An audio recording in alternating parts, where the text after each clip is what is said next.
Alright, good morning, I'm back. Had to do a start and stop, only to start again. Hope everybody had a good rest last night. Well, I hope. Alright, you got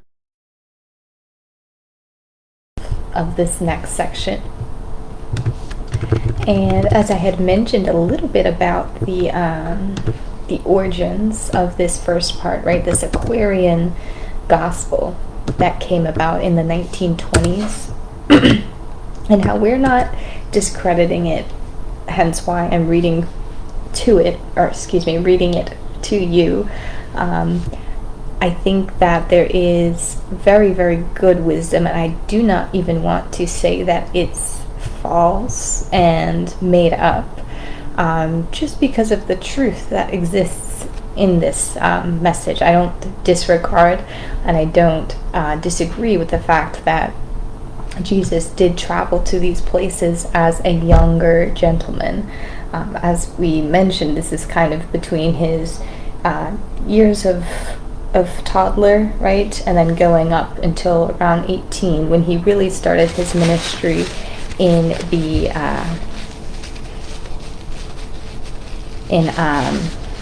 Nazareth, right? Nazareth, and going on to Jerusalem and such. So it's I like this. I'm not against it whatsoever. There's a lot of truth. It would just be hard for me to imagine somebody, right, authoring this, that who is a follower, right, that their parents were preachers, they became a preacher, and that they would have the time, the patience, and the commitment to go ahead and plagiarize or forge. It's not necessarily plagiarizing, it's who would have the commitment to go ahead and forge something and create these parables and these messages of truth that is said to be accessed through the Akashic records. Alright, that is like the memories and the happenings that are stored that can be accessed through means of meditation. And that's how we remember certain things about historical events and how they're brought to life. They're quite literally, when you access the Akashic records, it's like you're there.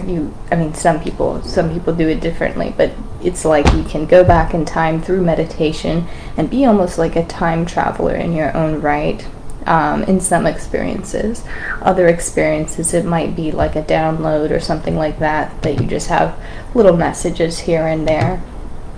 Alright, so not to discredit at all, I think that this is very valid, and I don't doubt, I don't think anybody would have the capacity or the time to go ahead and create a forgery, especially being somebody who has belief and has a great foundation of faith and religion. So I like this. Let's go ahead and begin. We discussed just momentarily about meditation, and as we had mentioned, Jesus is, I think, still in India, right, associating with the Buddhist groups, right, and he also practices meditation, not something that's ever mentioned in our widely read Gospels, but many a times where it says Jesus is going to pray, some of that he's speaking words up to his Father, mentally, out loud, what have you, but a lot of it is really just being in silence, being in his own presence, and, meditating, what we know as meditating today. But we do know it's also a very, very ancient practice that's been done for many a years, okay, before Christianity was ever a thought. So let's go ahead and begin, and we're going to start out. Jesus teaches the common people at a spring, tells them how to obtain eternal happiness. Good. And this might be a little bit relatable as we go into this, right? And we're going to learn Jesus' response, again, to this audience and this group of people, something that would relate to them and still actually relates to many of us today. So we have here, in silent meditation, Jesus sat beside a flowing spring. It was a holy day, and many people of the servant caste were near the place. keep in mind, I didn't realize this before, many people of the servant caste. So Jesus is among, servants in this setting. And Jesus saw the hard lines of toil on every brow, in every hand. There was no look of joy in any face. Not one of all the group could think of anything but toil. And Jesus spoke to one and said, "Why are you all so sad? Have you no happiness in your life?" The man replied, We scarcely know the meaning of that word. We toil to live and hope for nothing else but toil. Hope for nothing else but toil, and bless the day when we can cease our toil and lay down and rest in Buddha's city of the dead. And Jesus' heart was stirred with pity and love for these poor toilers. He said, Toil should not make a person sad. Men should be happiest when they toil. When hope and love are back of toil, then all life is filled with joy and peace. This is heaven. Do you not know that such a heaven is for you? The man replied, Of heaven we have heard, but when it is so far away, and we must live so many lives before we reach that place. And Jesus said, My brother man, your thoughts are wrong, and heaven is not far away, and it is not a place of metes and bounds. It is not a country to be reached. It is a state of mind. Allah never made a heaven for man. He never made a hell. We are creators and make our own. Right? This is kind of a big thought right here, but not wrong. Now cease to seek for heaven in the sky. Just open up the windows of your hearts, and like a flood of light, a heaven will come and bring a boundless joy. Then the toil will be no cruel task. The people were amazed and grew close to hear this strange young master speak, imploring him to tell them more about the Father God Allah, about the heaven that man can make on earth, about the boundless joy. And Jesus spake a parable. He said, A certain man possessed a field. The soil was hard and poor. By constant toil he scarcely could provide enough food to keep his family from want. One day a miner who could see beneath the soil, in passing on his way, saw this poor man in his unfruitful field. He called the weary toiler and said, My brother, know you not that just below the surface of your barren field rich treasures lie concealed? You plow and sow and reap in a scanty way, and day by day you tread upon a mine of gold and precious stones. This wealth lies not upon the surface of the ground, but if you will but dig away at the rocky soil, and delve deep into the earth, you need no longer till the soil for nothing. The man believed, The miner surely knows, and I will find treasures hidden in my field. And then he dug away at the rocky soil, and deep down in the earth he found a mine of gold. And Jesus said, The sons of men are toiling hard on desert plains, and burning sands and rocky soils, and are doing what their fathers did, not dreaming that they can do naught else. Behold, a master comes and tells them of a hidden wealth, that underneath rocky soil of carnal things there are treasures that no man can count. That in the heart the richest gems abound, that he who wills may open the door and find them all.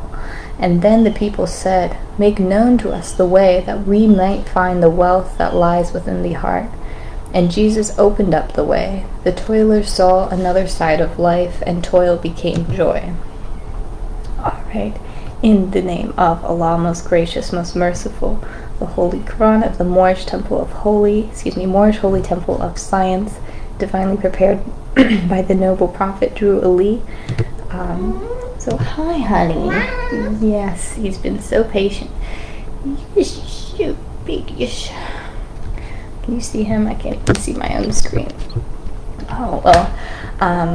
So another beautiful narrative and parable in this one, and again, lots of truth. I know to us, right, we talk about the hereafter a lot, right? To Muslims, the hereafter is a big deal because nothing can compare to it.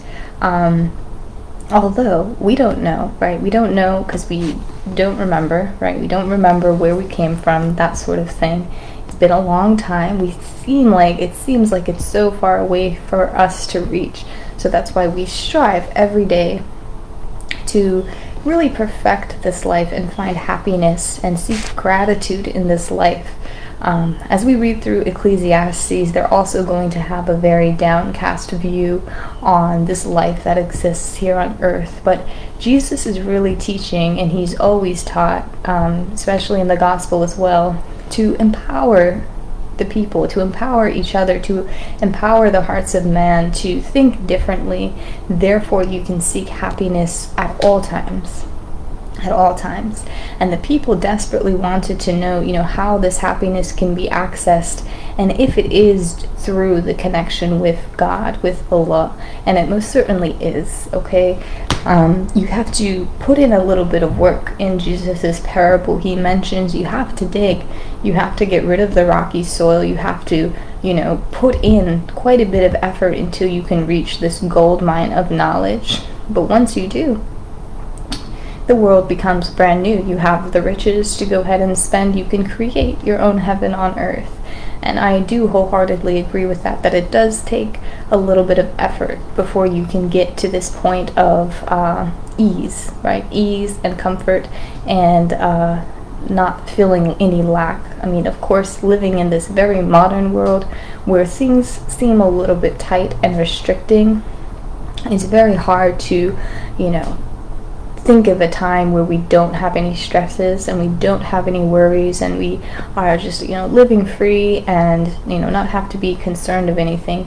But it comes if you put in the effort and the work behind it. And like Jesus had said, you have to open the door. Okay, you can't just sit and expect and wait and hope and wish and dream. As much as meditation and everything is very valid and helpful in calming the mind and seeing a little bit clearer, it can't just be completely stagnant. There does require some effort and some output from ourselves to be able to access this heavenly state, because really all the signs and wonders that are talked about in the Bible and in the Quran, those can be accessed, right? They're right here for us, only for us to discover and pay attention to. So everything that we've read up until this point has been preparing us, right? Has been instructing us on how to access and how to get there, and how to disregard the negatives of life, and how to deal with the negatives of life so they're not so difficult to deal with. And then with all of that cleared out, all that rocky soil cleared out, we can really begin to blossom and be as close as we can to our heavenly bodies and our heavenly selves. And hopefully one day, right, it all becomes unified again, and we can get all to that place, right?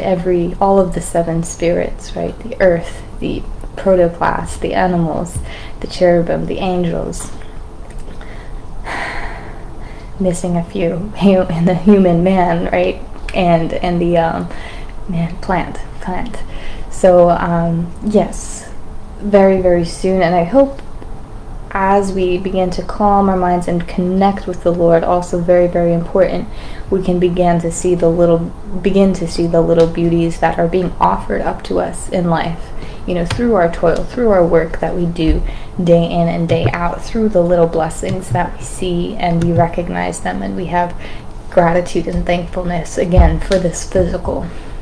So first, we have to be present and here and access that right here, and then everything will become just overly abundant over time.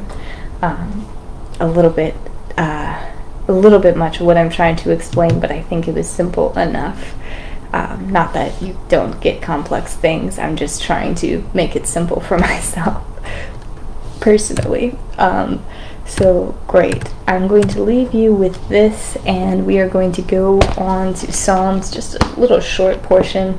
And David is really reveling in life, okay? He's really reveling, and he is actually very, very happy gentleman, despite, the ups and the downs and the emotion and the drama that he experiences. He's very, very happy, and that is solely due to his relationship with the Lord, which has always been, even before he was a king. He was a mere tiny shepherd, okay?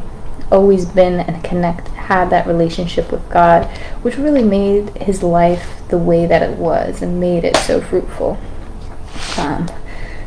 We'll go on. We'll continue here. I will see you guys in just a second.